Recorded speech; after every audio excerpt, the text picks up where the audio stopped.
ओम श्री गणेशाय नमः। राधे कृष्ण कथा कहानियां में आपका स्वागत है। लक्ष्मी नारायण की कृपा आप सब पर बनी रहे।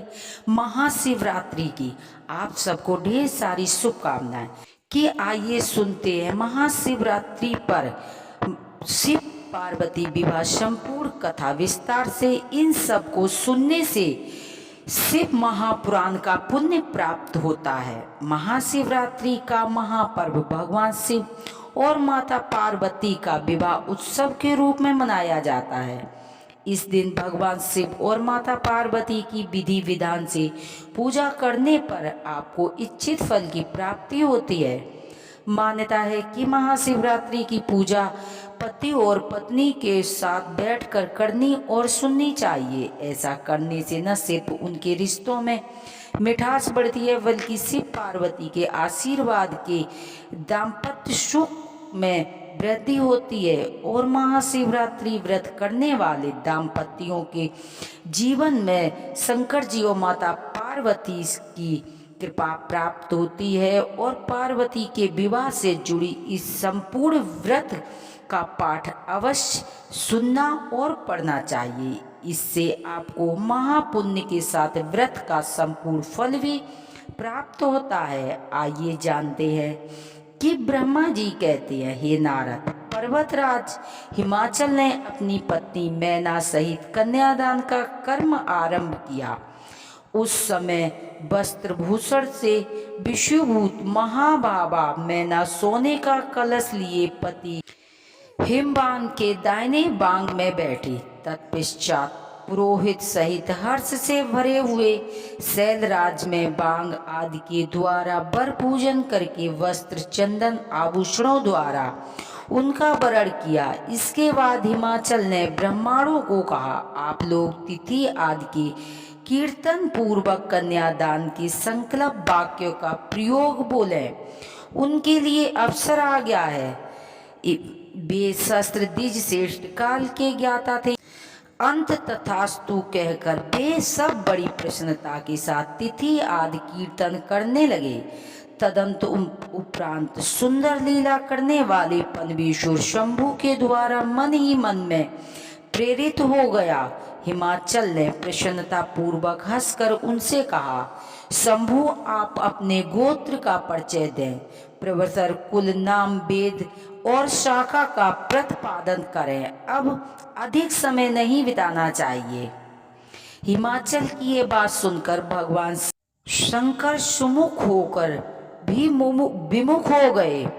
अशोकनीय होकर भी तत्काल शोचनीय अवस्था में पड़ गए। उस समय श्रेष्ठ देवताओं, मुनियों, गंधर्वों, यक्षों और सिद्धों ने देखा कि भगवान शिव के मुख से कोई उत्तर नहीं निकल रहा है। नारद यह देखकर हंसने लगे और महेश्वर का मन ही मन स्मरण करके गिरिराज से बोले। नारद ने कहा, पर्वतराज, तुम मूर्खता के वशीभूत होकर कुछ भी नहीं जानते हो। महेश्वर से क्या कहना चाहिए और क्या नहीं, इसका तुम्हें नहीं पता है। वास्तव में तुम बड़े हंसी मूर्ख हो। तुमने इस समय साक्षात हर से उनका गोत्र पूछा है और उसे बताने के लिए उन्हें प्रेरित किया है। तुम्हारी ये बात अत्यंत उपहासजनक है। पर्वतराज, इनके गोत्र, कुल और नाम को भी विष्णु और ब्रह्मा आदि भी नहीं जानते हैं, फिर दूसरों की क्या चर्चा है। शैलराज, जिनके एक ही में करोड़ों ब्रह्माओं का लय होता है, उन्हीं भगवान शंकर को तुमने आज काली के तपोवन में प्रत्यक्ष देखा है। इसका कोई रूप नहीं है, ये प्रकृति से परे निगुण है। पर ब्रह्म परमेश्वर निराकार निर्विकार मायाधीश है।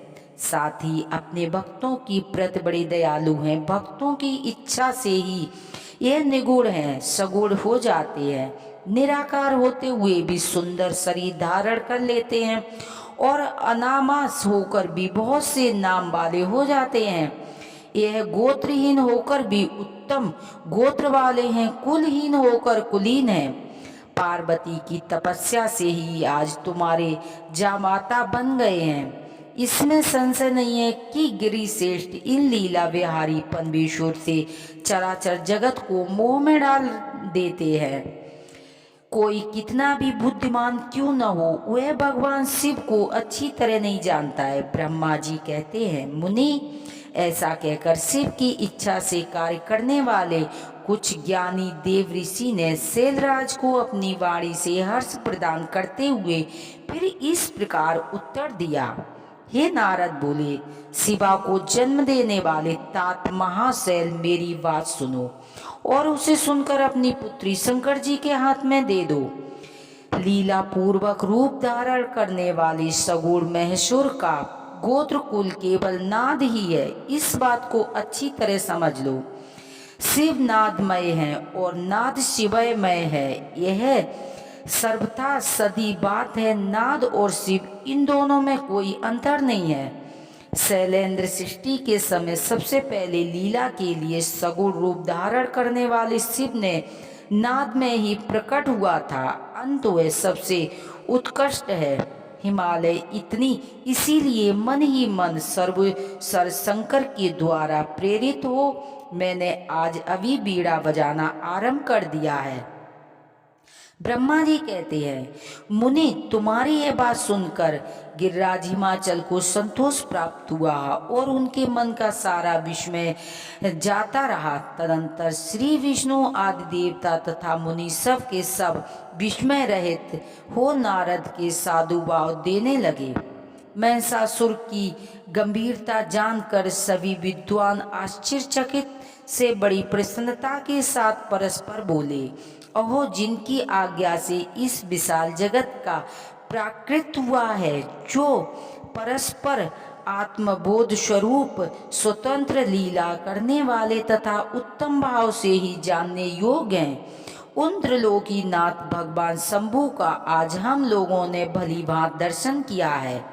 उसके बाद हिमालय ने विधि के द्वारा प्रेरित होकर भगवान शिव को अपनी कन्यादान किया। कन्यादान करते समय वे बोले, हे पनवेश्वर, मैंने अपनी यह कन्या आपको देता हूँ, आप इसे अपनी पत्नी बनाने के लिए आग्रह करें।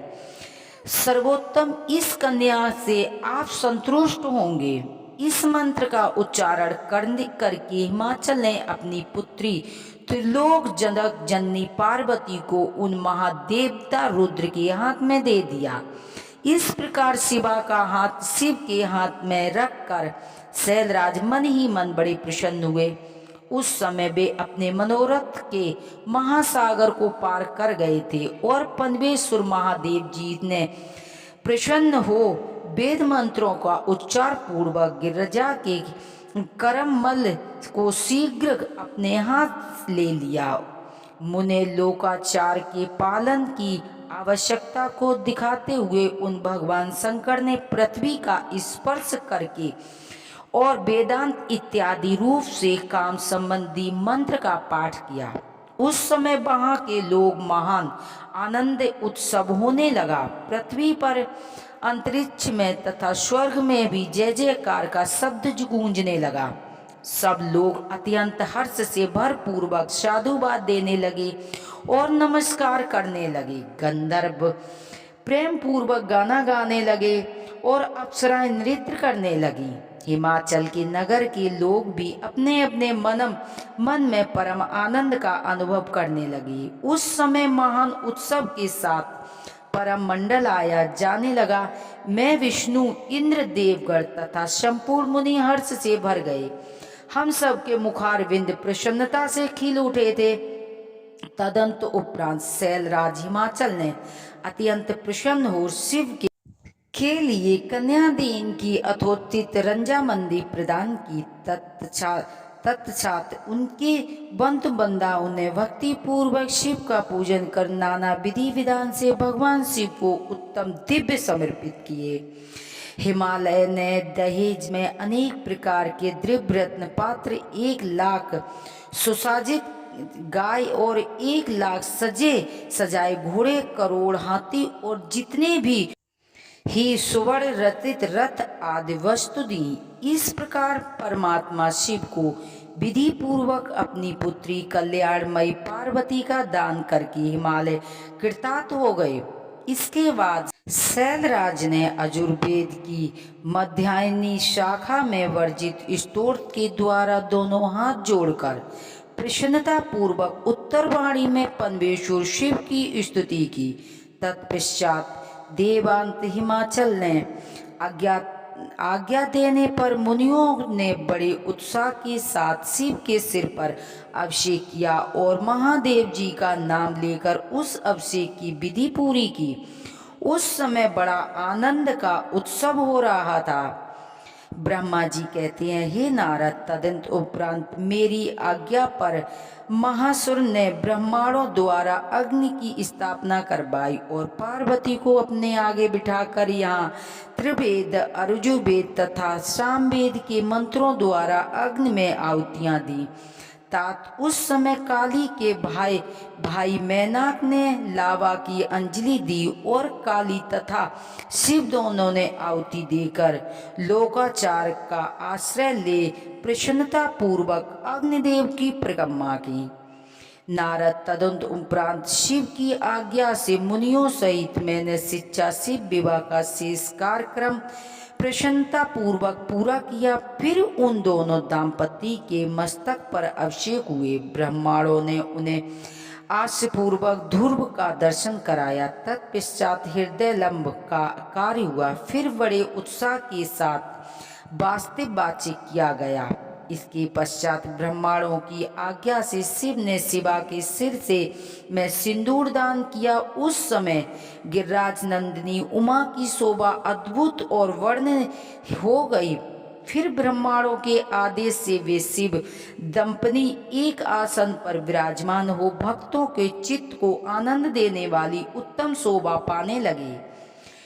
मुने तदंत उपरांत अद्भुत लीला करने वाले उन दाम्पत्य ने मेरी आज्ञा पाकर अपने स्थान पर संग्रह प्रशासन किया। इस प्रकार विधि पूर्वक वे वैवाहिक यज्ञ से पूर्ण हो जाने पर भगवान शिव ने लोक स्वतंत्रता ब्रह्मा को पूर्ण पात्र दान किया। फिर शंभु ने आश्चर्य को योगदान किया। मंडल दान जो बड़े बड़े दान बताए गए थे वे भी हर्ष संपन्न किए। तत्पश्चात उन्होंने बहुत से ब्राह्मणों को पृथक पृथक 100 स्वर्ण मुद्राएं दी, करोड़ों रत्न दान किए और अनेक प्रकार के दिव्य बांटे। उस समय सब देवता तथा दूसरे दूसरे चराचर जीव के मन में बड़े प्रसन्न हुए और जोर जोर से जय जयकार की धुनी गाने लगे। सब ओर से मंडलिंग शब्द और गीत होने लगे। बाघों की मनोहर ध्वनि से सबसे आनंद को बढ़ाने लगी। इनके बाद श्री विष्णु में देवता, ऋषि तथा अन्य सब लोग गिरिराज के आज्ञा से बड़ी प्रसन्नता के साथ शीघ्र ही अपने डेरे चले गए। उस समय हिमाचल नगर की स्त्रियां आनंद मग्न होकर शिव और पार्वती को लेकर हवेवर में गईं। वहां उन सब ने आदर पूर्वक वर वधू को लोचाकार और संपादन कराया। उस समय जब और परमानंदक महान उत्साह छा गया। तदंत उपरांत वे स्त्रियां उन लोक कल्याणकारी दाम्पत्य के साथ ले परम दिव्य बास भवन में ले गईं और वहां प्रसन्नता पूर्वक लोकाचार का संपादन किया। इसके बाद गिरिराज के नगर में की स्त्रियां ने समीप आकर मंडल कृत करके उन नव दाम्पत्य को केली गृह में पहुंचाया और जय ध्यान करती हुई उनके गठबंधन की गांठ खोलने की आदि कार्य संपन्न किया। उस समय उन नूतन दाम्पत्य को देखने के लिए 16 दिव्य नारियां बड़े आदर के साथ शीघ्रता पूर्वक वहां आई। उनके नाम इस प्रकार है: सरस्वती, लक्ष्मी, सावित्री, गंधा, आदिति, सची, लोपामुद्रा, अरुंधरी, अहिल्या, तुलसी, स्वाहा, रोहिणी और पृथ्वी, शत्रुपा, संज्ञा तथा रति ये देवांग्या तथा मनोहरणी देवकन्या, नाग कन्या और मुनि कन्या भी वहां पहुंची। वहां जितनी स्त्रियां उपस्थित थीं उन सब की गणना करने में कोई समर्थ नहीं है। इनके लिए रत्नमय सिंहासन पर भगवान शिव प्रसन्नता पूर्वक बैठे। उस समय उन्होंने शिव से नाना प्रकार के विनोद पूर्वक बातें कहीं। तदंतुपरांत प्रसन्न चित्त हुए महिषासुर ने अपनी पत्नी के साथ मिष्टान पूर्वक भोजन आचमन करके कपूर डाला हुआ पान खाया। इसी अवसर पर अनुकूल समय जान प्रसन्न हुई रति ने दीन वात्सल भगवान शंकर से कहा, भगवान पार्वती का प्रग्रह करके अपने अत्यंत दुर्बल सौभाग्य प्राप्त किया। बताए मेरे प्राणनाथ, जो सर्वदा स्वार्थ रहे थे, आपने क्यों भस्म कर डाला? अब यह मेरे पति को जीवित कीजिए और अपने अंतःकरण में काम संबंधी व्यापारी को जाए। आपको और मुझको जो समान रूप का वियोग जनिक संपादन प्राप्त हुआ है उसे दूर कीजिए। महिषासुर, आपसे इस विवाह उत्सव में सब लोग सुखी हुए हैं, केवल मैं ही अपने पति के बिना दुख में डूबी हुई हूँ। देव शंकर प्रसन्न होइए और मुझे सनाथ कीजिए। दीन बंधु परम प्रभु, अपनी कही हुई बातों को सत्य कीजिए। चराचर प्राणियों सहित तीनों लोकों में आपके सिवा दूसरा कौन है जो मेरे दुखद का नाश करने में सामर्थ हो? ऐसा जानकर आप मुझ पर दया कीजिए। दीनों पर दया करने वाले नाथ, सबको आनंद प्रदान करने वाले, अपने इस विवाह उत्सव में मुझे भी और उत्सव संपन्न बनाए। मेरे प्राणनाथ के जीवित होने पर ही अपनी प्रिया पार्वती के साथ आपका विवाह सुंदर विहेर परिपूर्ण होगा। इसमें संशय नहीं है कि सर्वोत्तर आप सब कुछ करने में समर्थ हैं, क्योंकि आप ही परमेश्वर हैं। यहाँ अधिक करने से क्या लाभ है? सर्वेश्वर, आप शीघ्र ही मेरे पति को जीवित कीजिए। ऐसा कहकर रति ने गांठ में बंधा हुआ कामदेव के शरीर का भस्म शंभु को दे दिया और उनके सामने हे नाथ कहकर रोने लगी। रति को रोदन सुनकर सरस्वती आदि सभी देवियां रोने लगी और अत्यंत दीनबाड़ी से बोली, प्रभु, आपका नाम भक्त वत्सल है। आप दीन बंधु और दया के सागर हैं। अंत आपको जीवन दान दीजिए और रति को उत्साहित कीजिए। आपको नमस्कार है। ब्रह्मा जी कहते हैं, नारद, उन सब की ये बात सुनकर महेश्वर प्रसन्न हुए। उन करुणा सागर प्रभु ने तत्काल ही रति पर कृपा की। भगवान शूलपाणी की अमृतमयी दृष्टि पड़ते ही पहले जैसे रूप वेश में युक्त अद्भुत मूर्तिधारी सुंदर कामदेव उस भस्म से प्रकट हो गए। अपने पति को वैसे रूप में आकृति मंद मुस्काई और धनुष बाण से युक्त देख रति ने महेश्वर को प्रणाम किया, वहीं कृतार्थ हो गई। उसने प्राणनाथ की प्राप्ति करने वाले शिव को प्रणाम किया। अपने जीवन पति के साथ साथ हाथ जोड़कर बारंबार स्तवन किया। अपनी पत्नी काम की हुई स्तुति को सुनकर भगवान शंकर अत्यंत प्रसन्न हुए और इस प्रकार बोले। शंकर ने कहा, मनोभाव, पत्नी सहित तुमने जो स्तुति की है उससे मैं बहुत प्रसन्न हूँ। स्वयं प्रकट होने वाले काम वर मांगो, मैं तुम्हें मनोवांछित वस्तु दूंगा। शंभु का यह वचन सुनकर कामदेव महान आनंद में मग्न हो गए। कामदेव ने कहा, देव महादेव, करुणा सागर प्रभु, यदि आप मुझ पर प्रसन्न हैं तो मेरे आनंददायक होकर प्रभु पूर्व काल में मैंने जो अपराध किया था उसे क्षमा कीजिए और स्वजनों के प्रति परम प्रेम और अपने चरणों में की भक्ति दीजिए। कामदेव का यह वचन सुनकर परमेश्वर शिव प्रसन्न हो बोले। अच्छा, इसके बाद उन करुणा निधि ने हंसकर कहा, महावते कामदेव, तुम पर प्रसन्न हूँ। तुम अपने मन में भय को निकाल दो, भगवान विष्णु के पास जाओ और इस घर से बाहर ही रहो। तदुपरांत काम शिव को प्रणाम करके बाहर आ गया। विष्णु व देवताओं ने उससे आशीर्वाद दिया। इसके बाद भगवान शंकर ने उस वाम भवन में पार्वती को बाएं बिठाकर मिष्टान भोजन कराया और पार्वती ने प्रसन्नता पूर्वक उनका मुंह मीठा किया।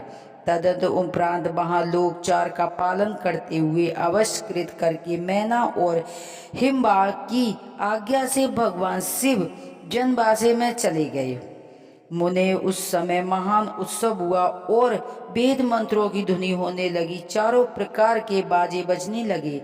जनवासे में अपने स्थान पर पहुंचकर शिव ने मुनियों को प्रणाम किया। श्री हरि को मुझे भी मस्तक झुकाया। फिर सब देवताओं ने आदि ने उनकी वंदना की। उस समय जहाँ जय जयकार और नमस्कार तथा समस्त विघ्नों को नौ का विनाश करने वाली शुभदायिनी वेद धुनी भी होने लगी। उनके बाद मैंने भगवान विष्णु ने तथा इंद्र ऋषि सिद्ध आदि ने भी शंकर जी की स्तुति की। जो इस कथा को सुनता है उसके वैवाहिक जीवन में आ रही सभी परेशानियां दूर हो जाती हैं।